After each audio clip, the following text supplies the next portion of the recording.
This is probably one of the best budget hardtail mountain bikes that you can get on the market today. This particular one is the 2016 Raleigh Tokul 3. For 2017, the bike is going to a plus tire size. However, this particular one that we're looking at right now does use a 2.25. This bike screams that it should be more expensive for a number of different reasons. The parts on it don't suck, the geometry on it is very modern, and a lot of the bolt-on kit is also incredibly modern as well.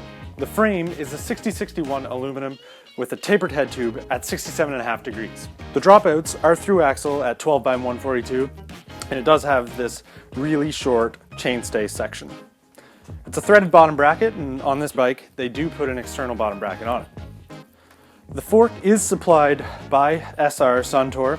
This one is the Radon. It's 120 mils of travel and it has a lockout on it.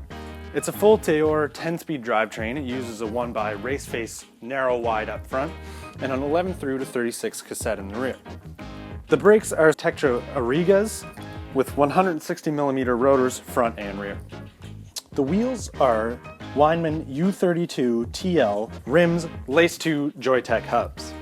The bike is finished off with a bunch of in-house Raleigh parts from the handlebars and stem to the seat post and saddle.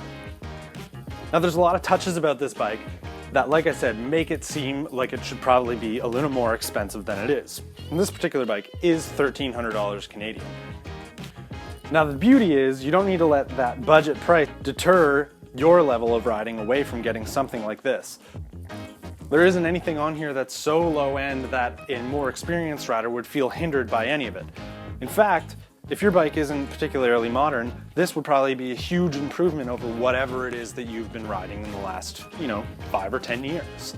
It does use that more modern slack head tube angle that makes descending a lot more fun, especially on a hardtail, so it can kind of absorb some of the stuff that you run into and maybe make a mistake about. That short rear end keeps things nice and snappy and really fun in just about every trail condition. Like I said, the 2017 bike is going to plus tire sizes, which means it's going to be even more stable on any sort of trail condition. Don't let this Suntour fork fool you into thinking that it's low end, because Suntour lately has been really upping their game and trying to get into maybe the aftermarket world with the likes of RockShox and Fox. You can definitely tune it for your particular riding style. Some of the nice touches about this particular frame is it does come with some unused routing for different cables if you wanted to use them. I know that you guys have heard me say that I think that pretty much just about every bike these days should probably come with a 1x drivetrain, and I'm happy to see that they've spec'd this particular bike with my favorite type of drivetrain, with a single ring up front. Another nice touch I like about the frame is that they did add some of the hardware that you could possibly need for putting on chain guides and bash guards on the inside here behind the chainring. All in all, I find this bike is really well thought out, and it's built really quite nice, geometry-wise and finishing kit-wise.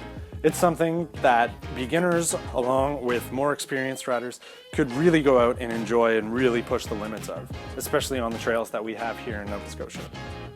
So if you're in the market for a hardtail bike that has some of this more modern forward geometry, and you really don't want to spend a ton of money, then I would consider looking at the Raleigh Tokul 3. I know I kind of want one.